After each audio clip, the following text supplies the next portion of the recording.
ಇನ್ನು ವೇಶ್ಯಾವಾಟಿಕೆ ದಂಧೆ ನಡೆಸ್ತಾ ಇದ್ದ ಟಿಎಂಸಿ ಕೌನ್ಸಿಲರ್ ರೆಡ್ ಹ್ಯಾಂಡ್ ಆಗಿ ಸಿಕ್ಕಿಬಿದ್ದಿದ್ದಾನೆ. ಸುಕುಮಾರ್ ರಾಯ್ನನ್ನ ದರದರನೆ ಕಾಕಿ ಎಳ್ಕೊಂಡೋಗಿದೆ. ವೇಶ್ಯಾವಾಟಿಕೆ ದಂಧೆ ಮಾಡ್ತಿದ್ದ ಟಿಎಂಸಿ ಕೌನ್ಸಿಲರ್ ಸುಕುಮಾರ್ ರಾಯ್ ಅಂತ ಆತನ ಹೆಸರು. ಈಗ ಒದ್ದು ಎಳ್ಕೊಂಡೋಗಿದ್ದಾರೆ ಕಾಕಿ. ಕಂಠಪೂರ್ತಿ ಕುಡಿದಿದ್ದಂತೆ ಪೊಲೀಸರು ಬಂದು ಅವ್ರನ್ನ ಕರ್ಕೊಂಡೋಗೋ ಟೈಮ್ನಲ್ಲಿ ಪಶ್ಚಿಮ ಬಂಗಾಳದ ಬೋನ್ಗಾಂವ್ ಮುನ್ಸಿಪಾಲಿಟಿ ಕೌನ್ಸಿಲರ್ ಈತ. ಪಾಂಚಪೋಟ ನಿವಾಸದ ಮೇಲೆ ದಾಳಿ ನಡೆಸಿರ್ತಾರೆ ಪೊಲೀಸರು. ವೇಶ್ಯಾವಾಟಿಕೆ ದಂಧೆಯ ಬಗ್ಗೆ ಹಲವು ದೂರುಗಳು ಬಂದ ನಂತರ ರೇಡ್ ಮಾಡಿದಂತಹ ಸಂದರ್ಭದಲ್ಲಿ ಆತ ಸಿಕ್ಕಿದ್ದಾನೆ. ದಾಳಿ ಮಾಡಿದಂತಹ ಸಂದರ್ಭದಲ್ಲಿ ಇಬ್ಬರು ಮಹಿಳೆಯರ ಜೊತೆಗೆ ಈ ಸುಕುಮಾರ್ ರಾಯ್ ಅನ್ನೋದು ಇದ್ದ. ಕಂಠಪೂರ್ತಿ ಕುಡಿದಿದ್ದ. ಸ್ಥಳದಲ್ಲಿದ್ದಂತಹ ಆಲ್ಕೋಹಾಲ್ ಬಾಟಲಿಗಳನ್ನು ಈಗ ಪೊಲೀಸರು ಜಪ್ತಿ ಮಾಡಿದ್ದಾರೆ. ಇಬ್ಬರು ಮಹಿಳೆಯರನ್ನ ಬಂಧಿಸಿ ಓರ್ವ ಬಾಲಕಿಯ ರಕ್ಷಣೆ ಮಾಡಿದ್ದಾರೆ ಕಾಕಿ. ಸುಕುಮಾರ್ ರಾಯ್ ಆತನ ಕಾಲರ್ ಹಿಡ್ಕೊಂಡು ದರದರನ್ನೇ ಎಳಗಣ ಕೂತಾ ಇದ್ದಾರೆ ನೋಡಿ ಪೊಲೀಸರು.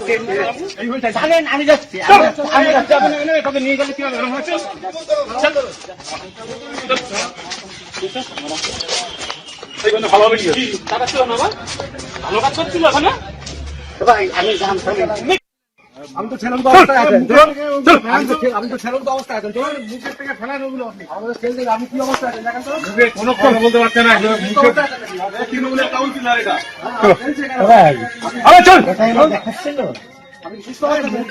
আপনি কি করছিলেন নিয়ে মেয়েদের নিয়ে?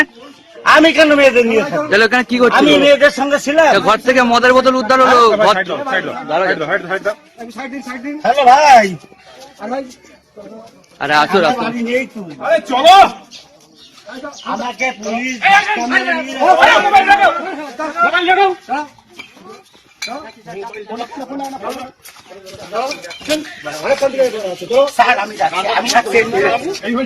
আমি যাচ্ছি নিয়ে গেলে কি হবে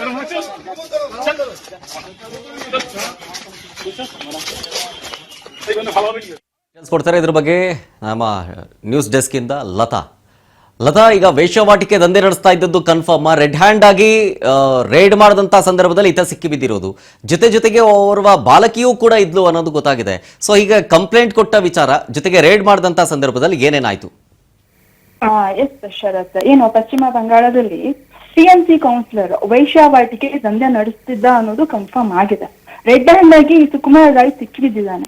ಹೆಂಗೆ ಅಂತಂದ್ರೆ ಒಂದು ನಾಯಿನ ಯಾವ ರೀತಿ ದರ ಅಂತ ಹೇಳ್ಕೊಂಡು ಹೋಗ್ತಾರೆ, ಅದೇ ರೀತಿ ಸುಕುಮಾರ್ ರಾಯ್ನ ಕರ್ಕೊಂಡು ಹೋಗಿದ್ದಾರೆ. ಅಂದ್ರೆ ಈ ಒಂದು ಪ್ಲೇಸ್ ಯಾವ ಪ್ಲೇಸ್ ಅಂತಂದ್ರೆ ಪಶ್ಚಿಮ ಬಂಗಾಳದಲ್ಲಿರೋ ಉತ್ತರ 24 ಪರಗಣ ಜಿಲ್ಲೆಯ ಬೋನ್ಗಾಂವ್ ಅನ್ನೋ ಒಂದು ಊರಿದಲ್ಲ, ಅದರಲ್ಲಿ ಪಾಂಚಪೋಟ ಅನ್ನೋ ಒಂದು ಏರಿಯಾ.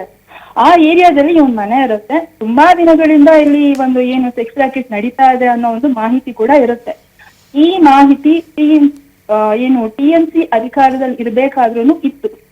ಈಗ ಬಿಜೆಪಿ ಅಧಿಕಾರಕ್ಕೆ ಬಂದಿದೆ. ಸೊ ಅಧಿಕಾರ ನಡೆಸ್ತಾ ಇರೋ ಬಿಜೆಪಿ ಆದೇಶದ ಮೇರೆಗೆ ಪೊಲೀಸ್ ಏನು ದಾಳಿ ನಡೆಸಿದ್ದಾರೆ. ಜೊತೆಗೆ ಈ ಒಂದು ಕೌನ್ಸಿಲರ್ ಇದಾನಲ್ಲ, ಅವನ ಜೊತೆ ಇಬ್ರು ಹೆಣ್ಮಕ್ಳು ಕೂಡ ಪೊಲೀಸ್ ಅರೆಸ್ಟ್ ಮಾಡಿದ್ದಾರೆ. ಇನ್ನೊಂದು ಮೇಜರ್ ಇನ್ಫಾರ್ಮೇಶನ್ ಏನು ಅಂತ ಅಂದ್ರೆ ಇದೇ ಮನೆಯಲ್ಲಿ ಒಂದು ಅಪ್ರಾಪ್ತ ಬಾಲಕಿ ಕೂಡ ಅರೆಸ್ಟ್ ಆಗಿದ್ದಾಳೆ. ಜೊತೆಗೆ ಅಕ್ರಮ ವಸ್ತುಗಳನ್ನ ವಶಕ್ಕೆ ಪಡ್ಕೊಂಡಿದ್ದಾರೆ.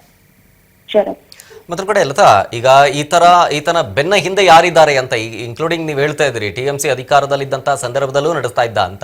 ಹಾಗಾಗಿ ದೊಡ್ಡ ಹೆಸರುಗಳು ಹೊರಗೆ ಬರ್ಬೋದು ಅನ್ನೋ ನಿರೀಕ್ಷೆ ಇದೆಯಾ ಅಂತ ಈತ ಅರೆಸ್ಟ್ ಆದ ಸಂದರ್ಭದಲ್ಲಿ? ಈಗ ಖಂಡಿತ ಬಿಜೆಪಿಯಿಂದ ಆಪರೇಷನ್ ಟಿಎಂಸಿ ಸ್ಟಾರ್ಟ್ ಆಗಿದೆ ಅಂತ ಅಂದ್ರೆ ತಪ್ಪೇ ಆಗಲ್ಲ. ಯಾಕಂತಂದ್ರೆ 2022ರಲ್ಲಿ ಈಗ ಸಿಎಂ ಆಗಿ ಮುಖ್ಯಮಂತ್ರಿಯಾಗಿ ಅಧಿಕಾರ ವಹಿಸ್ಕೊಂಡಿದ್ದಾರಲ್ಲ ಸುವೇಂದು ಅಧಿಕಾರಿ, ಇವರು ತೃಣಮೂಲ ಕಾಂಗ್ರೆಸ್ ನ ಬಿಟ್ಬಿಟ್ಟು 2022ರಲ್ಲಿ ಬಿಜೆಪಿ ಪಕ್ಷನ ಸೇರ್ಪಡೆ ಆಗ್ತಾರೆ. ಅಂದು ಒಂದು 2022ರಲ್ಲಿ ಅವರು ಚಾಲೆಂಜ್ ಕಟ್ಟಿರ್ತಾರೆ. ಏನು ಅಂತ ಅಂದ್ರೆ ಟಿಎಂಸಿ ವಿರುದ್ಧ ತೊಡೆ ತಟ್ಟಿರ್ತಾರೆ. ಮಮತಾ ಬ್ಯಾನರ್ಜಿ ಆಡಳಿತಾವಧಿಯಲ್ಲಿ ನಡೆದಿರುವಂತಹ ಅಕ್ರಮಗಳನ್ನ ಒಂದೊಂದಾಗಿ ಹೊರ ತರ್ತೀನಿ ಅಂತ ಬಿಗ್ ಚಾಲೆಂಜ್ ಮಾಡಿರ್ತಾರೆ. ಸೊ ಇದು ಆರಂಭ ಅಷ್ಟೇ. Okay fine, thank you Latha ಡೀಟೇಲ್ಸ್ಗಾಗಿ. আরে চলো আমাকে পুলিশ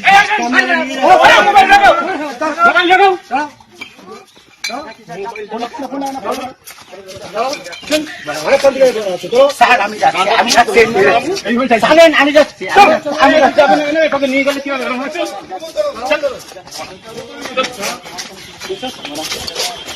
এই জন্য ভালো হবে কি টাকা ছিল না ভালো কাজ করছিল ওখানে আমি তো ছেলের তো অবস্থায় আছেন আমি তো ছেলের তো অবস্থায় আছেন মুখের থেকে ফেলান ওগুলো আপনি আমাদের ছেলে